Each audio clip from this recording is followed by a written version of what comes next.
la lumière de l'espoir éclairer à nouveau nos vies meurtries et que la paix et la justice guident nos pas sur le chemin de la guérison parce que c'est encore possible. C'est par ce mot du chef de l'État que s'est ouvert à Kinshasa la table ronde sur l'appropriation du Génocoste ce lundi 31 mars 2025 au Centre culturel de Kinshasa. La République démocratique du Congo est en danger. Le danger, c'est que c'est le risque de la balkanisation. En ce 6e jour des consultations nationales, Jacques Kabula Katoué, président national du parti politique ARDF et Alliés, a été reçu. À l'instar d'autres grandes figures de l'Union sacrée de la nation, ARDF réaffirme sa participation dans le gouvernement d'union nationale. Réparation à la terre!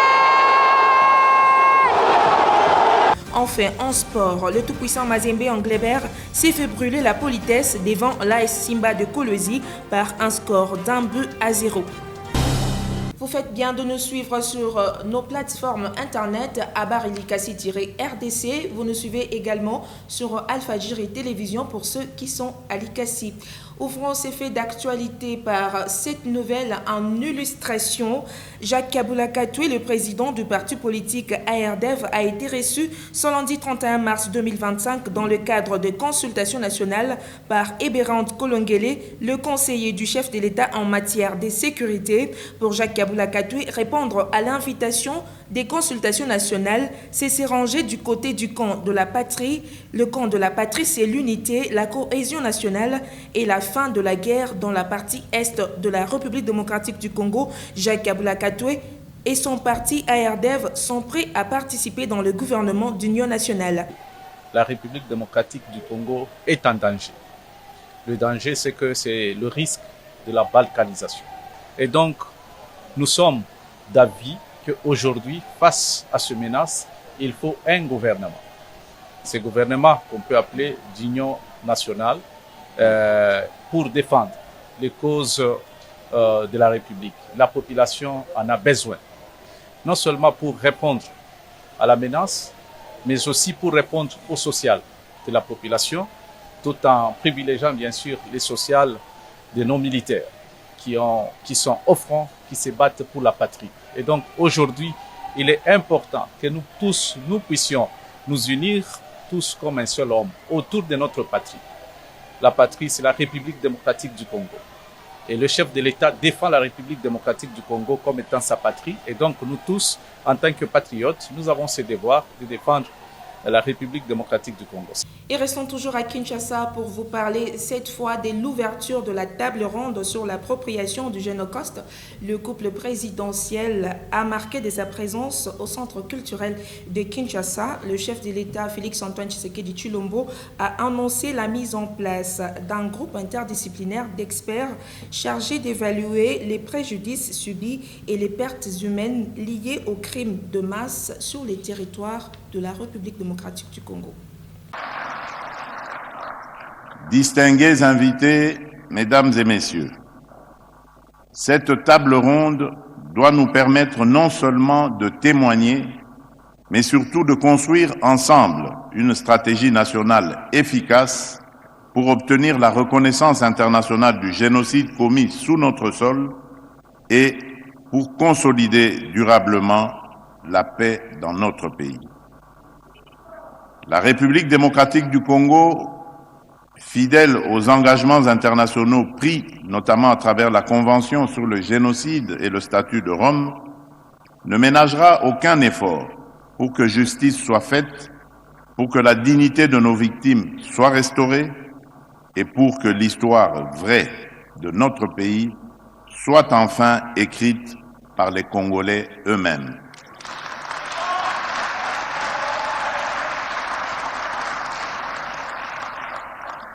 Mes chers compatriotes, notre marche vers la vérité et la paix est semée d'embûches politiques, diplomatiques et idéologiques. Mais elle est nécessaire et irréversible.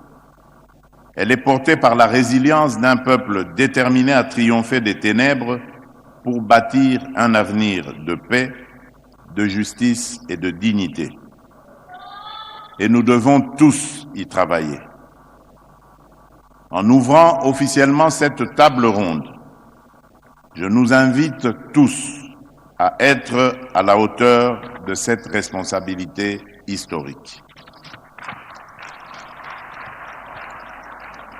Puisse la lumière de l'espoir éclairer à nouveau nos vies meurtries et que la paix et la justice guident nos pas sur le chemin de la guérison parce que c'est encore possible.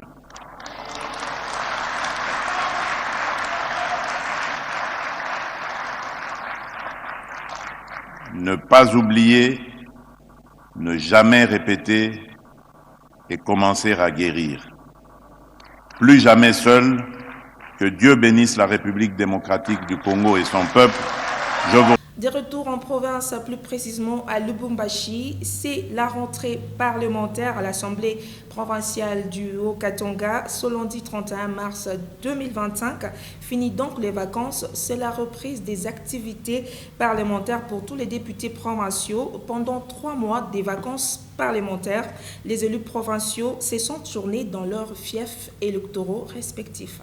Changeons de chapitre à présent pour vous parler de la masculinité positive. Comme vous le savez, la République démocratique du Congo célèbre la journée nationale de la masculinité positive ce lundi 31 mars 2025. Cette journée vise à promouvoir les droits de la femme et inciter les hommes à s'engager pour l'égalité de sexe et la fin des violences basées sur le genre. Suivez. 31 mars 2025, la République démocratique du Congo célèbre la journée nationale de la masculinité positive sous le thème « Masculinité positive, voie vers la paix et l'égalité homme-femme ». Cette journée vise à inciter les hommes et garçons à s'engager dans la promotion des formes positives dans la masculinité en République démocratique du Congo. Celle-ci n'est pas un slogan, mais une réalité. Elle vise également à s'engager activement pour l'égalité de sexe et la fin des violences basées sur le genre. La volonté du chef de l'État, président de la République démocratique du Congo et champion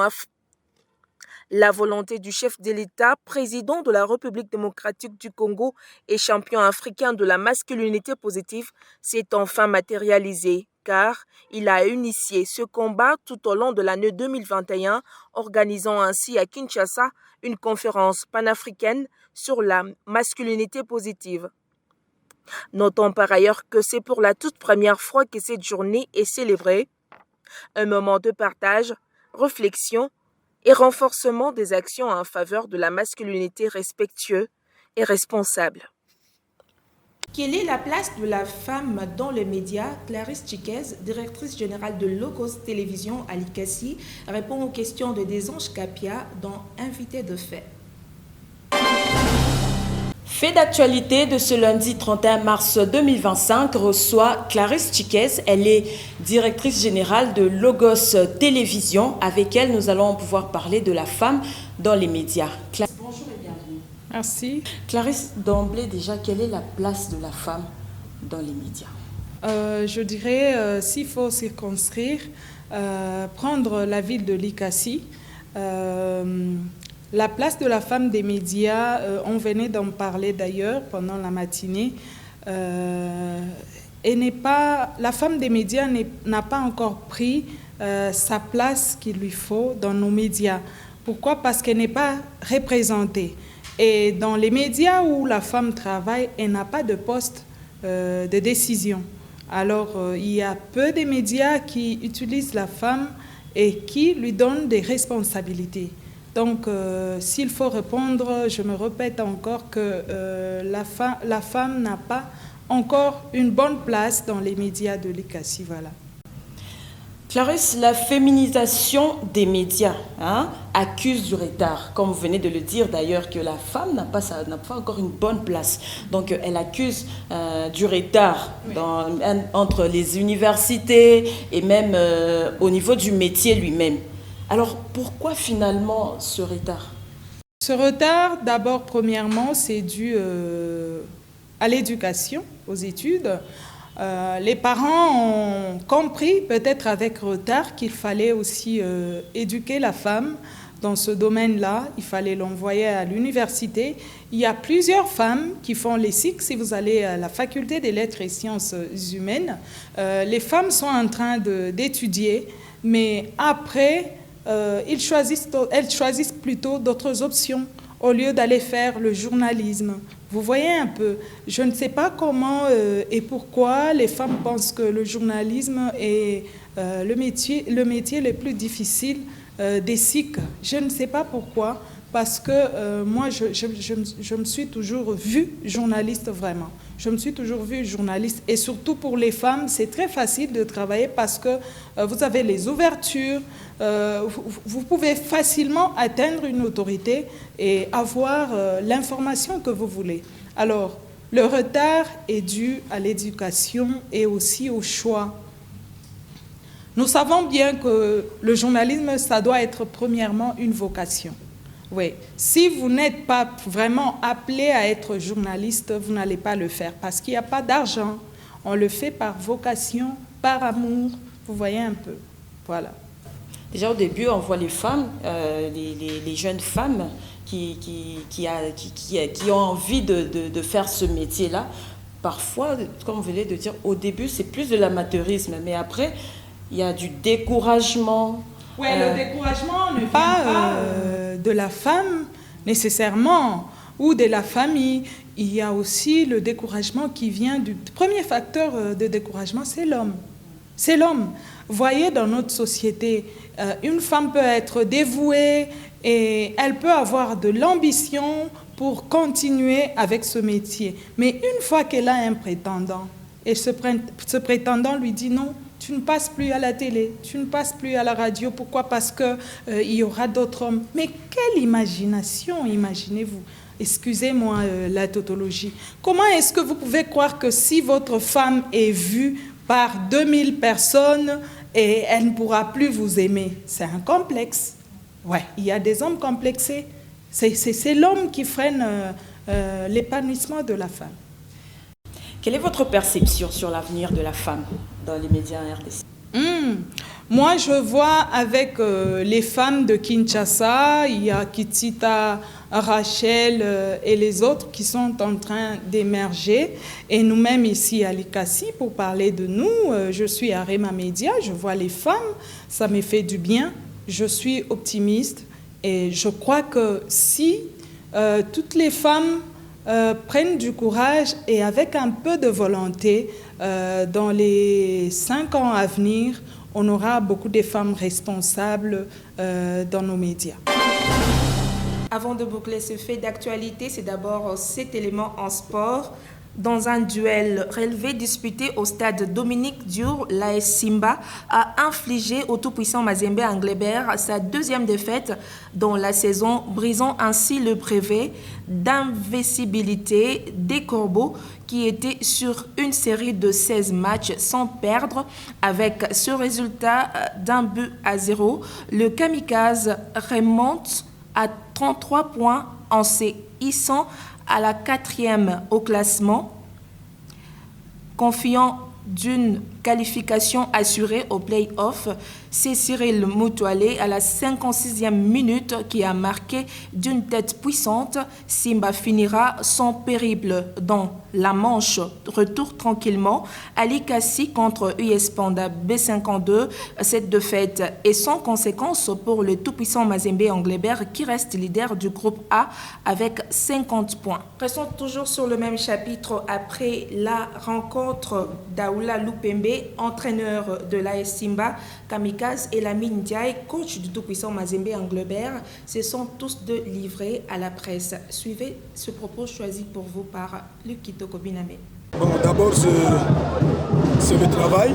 C'est le travail et ce qui nous a aidé, comme on le dit, c'est ce qu'on appelle plan de jeu. On a vu les tout-puissants Mazembe jouer plusieurs fois.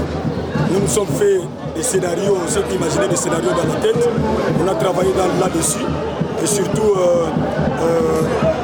l'occupation l'organisation du milieu de terrain, cela nous a permis de ne pas avoir beaucoup d'attaques plein axe, là où ils sont forts. C'est pourquoi on a fait ces résultats-là. Moi, je pense que s'il y a un secret, c'est le travail. Bon, c'est pas seulement aujourd'hui. Vous vous souviendrez le match passé contre Bazano. On a raté plus ou moins 6 occasions en première période. C'est vraiment le plus grand problème et nous comptons travailler et voir comment est-ce que nous pouvons nous améliorer. L'objectif était de nous qualifier pour les playoffs. Comme c'est atteint, je suis content.